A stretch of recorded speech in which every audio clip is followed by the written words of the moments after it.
Hey everybody, and welcome back to yet another retro game and toy hunt. And this is somewhere that I've been wanting to visit for a very long time. We're in Kokomo, Indiana to check out Kokomo Toys and Collectibles. And to say this place has a lot is an understatement. There is just so much here, and we're going to try to check out as much of it as we possibly can. But yeah, sit back, grab a snack, because we got a whole lot to go through on this week's episode.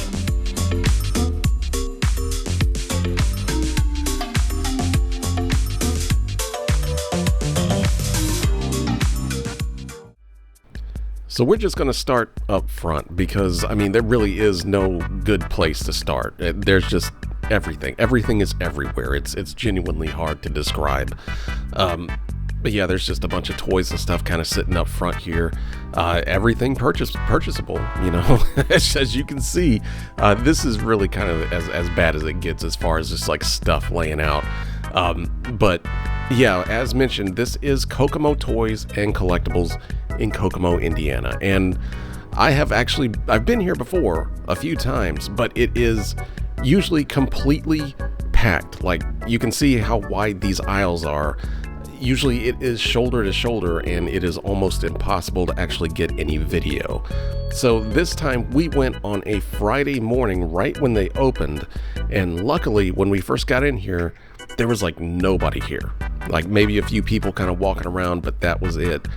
Basically had the place to ourselves for maybe like a half an hour to an hour. And so I was like, you know what? Let's finally get some video of this place. And the owners were nice enough to let us get the camera out and walk around for a little while. And yeah, that's just basically what I did. I walked around here for a good half hour, 40 minutes, getting video of just about anything I could. And as you can see, there's no real organization to any of this. It was basically just me walking around being like, oh, what's this? Here's Master Chief, you know, that kind of thing. So yeah, there's no real rhyme or reason to this video, just to kind of let you see all the insanity that this place has. And there is a lot of it. Now, we have been to larger stores than this. In square space, we've been to larger. But as far as the sheer amount of toys per square foot in this place, it is unmatched, unrivaled from anywhere that we've been. There is just so much down every single one of these aisles that it would probably take a good 2 or 3 hours just to go through everything and see everything. And even just wandering around like this, like I said, it took like a good half an hour just to get what I did. And I didn't even get a fraction of this place, so there's that. And if this place happens to look familiar, it was featured, I believe, on the Netflix series, The Toys That Made Us. There's a sign whenever you first go in that kind of says that we have been featured on this Netflix show or whatever. And for good reason. I mean, this place is essentially a vault of 80s and 90s toys. It would genuinely be hard for me to say that you would not be able to find anything from your childhood if you lived in the 80s and 90s in this store. Like, you can just see walking down this aisle, looking up at the top of the shelf, just how much stuff is sitting up there. And every single aisle in this store is like this. Like, there's just stuff everywhere. But one of the main things that it has, besides this Pikmin plush, is it's kind of known for its Pops.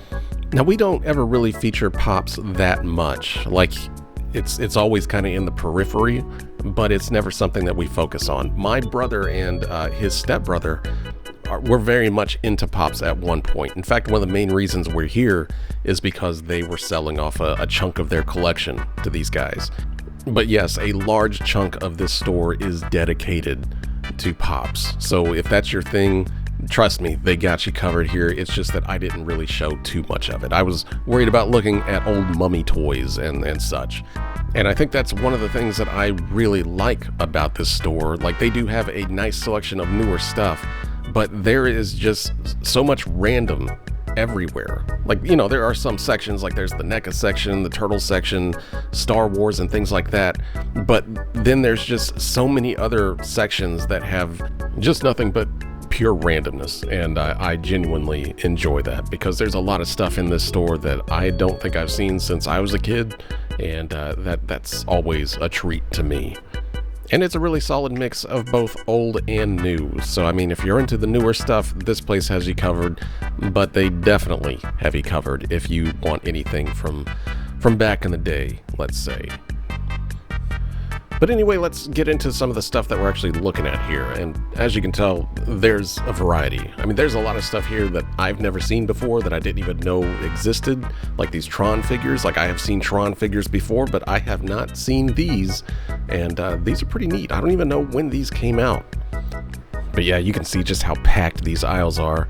It's hard to zone in on any one thing, really. My brain is just going everywhere. And over here in like the Turtles and Masters of the Universe stuff, most of the stuff that's actually like in the boxes and things like that, that is the newer stuff in these specific areas. But there's also these baggies, which are just packed with stuff. You know, anything that they couldn't actually put on a peg goes in these little baggies. And it's intimidating, let's say. I mean, you could spend half a day just going through some of these baggies. And these are the ones that just have like one or like a few in them. There's several baggies. I think I showed some of the Star Wars stuff earlier, where there's like a dozen or more things in some of these baggies. So you got to get the baggie down, open it up, look through each individual thing. Like it's a lot, man. Like this place is a lot to take in. And you know, if you're too busy, then you miss stuff like this Animorphs carded figure. Like I didn't even know there were Animorph toys. I thought this was like one of the coolest things I saw all day long. There were Animorphs toys and I missed them. That really sucks. But yeah, if you're someone like me with ADHD, this store is your worst enemy because it is genuinely hard to even know where to look sometimes. Over here in the Power Rangers stuff, now I've never been the biggest Power Rangers fan, but over the years, I've started thinking maybe I should start getting me some Power Rangers, at least some of those original toys. Because back when this stuff started coming out, like I was just getting into high school. So I was getting out of the Power Rangers and I thought they were just lame as hell when I was in high school. So I didn't pay any attention to this stuff, and I was literally too cool for Power Rangers back then when I was a freshman in high school. But the older I get, I'm just like, man, this stuff looks kind of cool. Like I really feel bad that I missed out on a lot of this stuff. Like I love like combiners and transformers, and that's kind of the main thing in Power Rangers, you know, and they've got a lot of cool designs and stuff.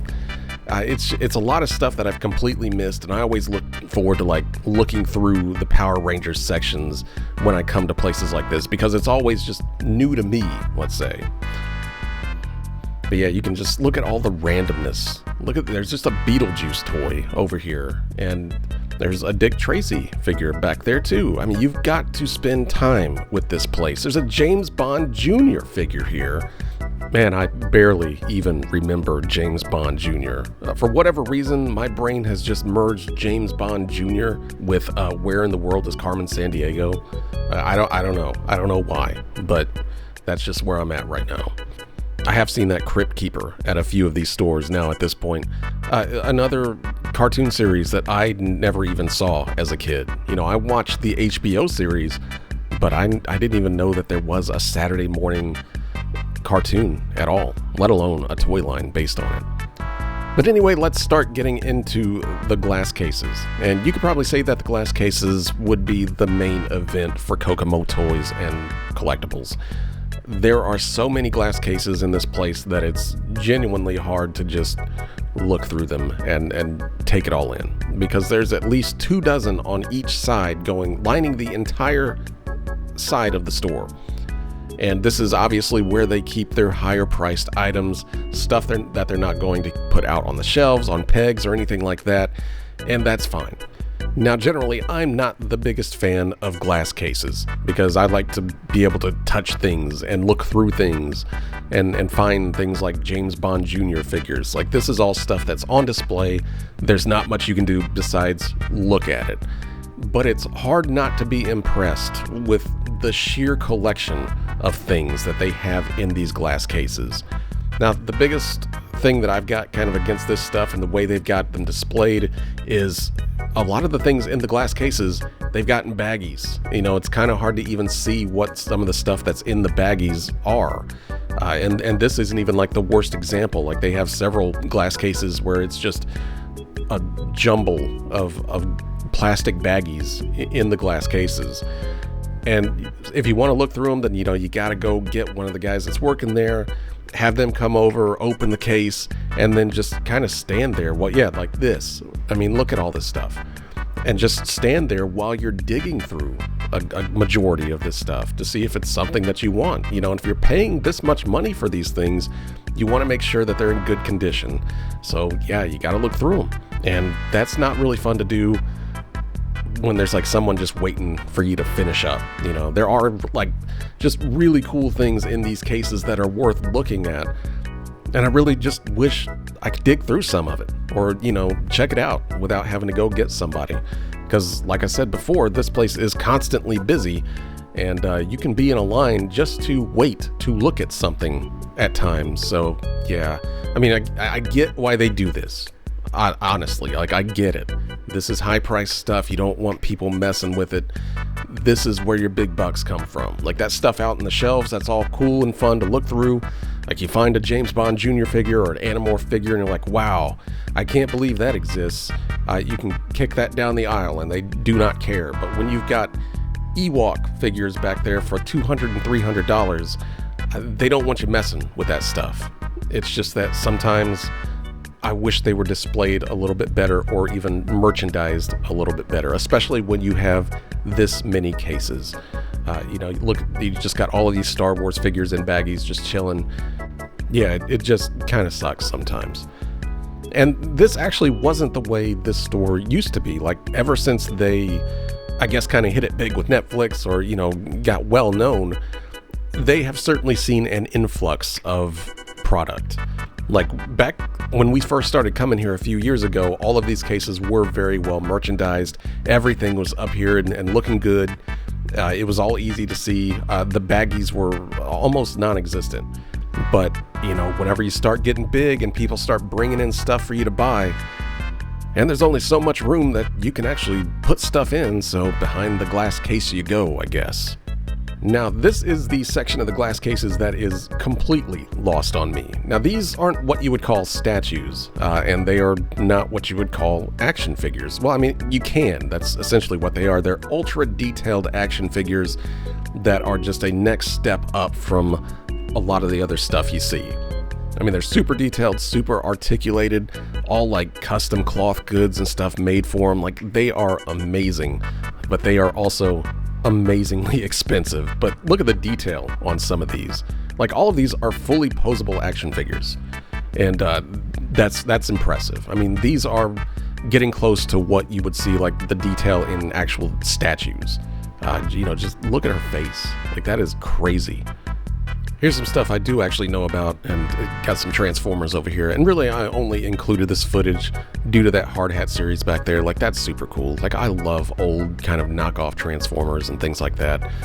They've also got some GoBots in here, and I am the biggest fan of GoBots. They were my eternal childhood friend, because I never had enough money to actually buy a real Transformer, but thankfully there were some GoBots sitting around for super cheap prices at my local dollar store, and I guarantee you that's what I was coming home with 95% of the time. Like, yeah, this GoBot right here, things like that, that was my go-to as a kid, because I didn't have the money to afford an actual Transform.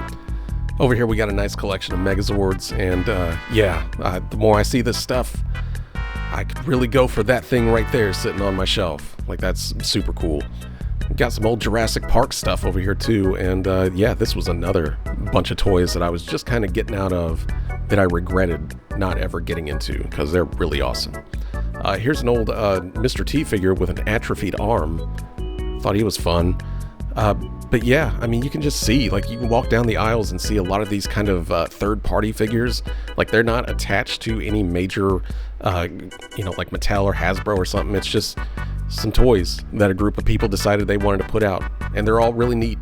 Like, check out this Underworld thing. I think I've seen these in other places. These are like the new releases of like Sectars and Biker Mice. These are not the old ones. These are brand new. They actually just started hitting Walmarts now. And if you like Biker Mice from Mars, definitely check those out. And these new Sectars, I think they're really neat. And here's the Star Trek section, because I'm leaving it in here for my friend Kevin. He always likes to see the Star Trek stuff. I have no clue what I'm looking at, unless it looks like a Star Trek thing, like the Enterprise. I know that, but all these other characters and things like that, unless it's a Borg or an Enterprise, I do not know my Star Trek. I'm not a Star Trekker person.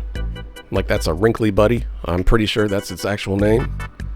But look at all these figures from Star Trek. Like, I didn't even know, like, Star Trek had that many toy lines out. I knew they had some, but yeah. I mean, check that thing out. There's Captain Picard. I know him. That doesn't look like Captain Picard. But yeah, guys, I think that's going to do it. I mean, there's a lot more here, but this video could go on forever, and I'm losing my voice. If you want to check this place out, it is worth coming to Kokomo, Indiana for. There's not much else in Kokomo, Indiana to check out, but this toy store, if you like toys, can keep you busy for hours, and I highly recommend it. But yeah, if you're in the area, check it out. If you're not, make the trip. There's a lot of cool stuff in Indianapolis too if you want to see it. But yeah, I think that's going to do it for us, guys. Thanks for stopping by. This has been a very long retro game and toy hunt. I hope you enjoyed it.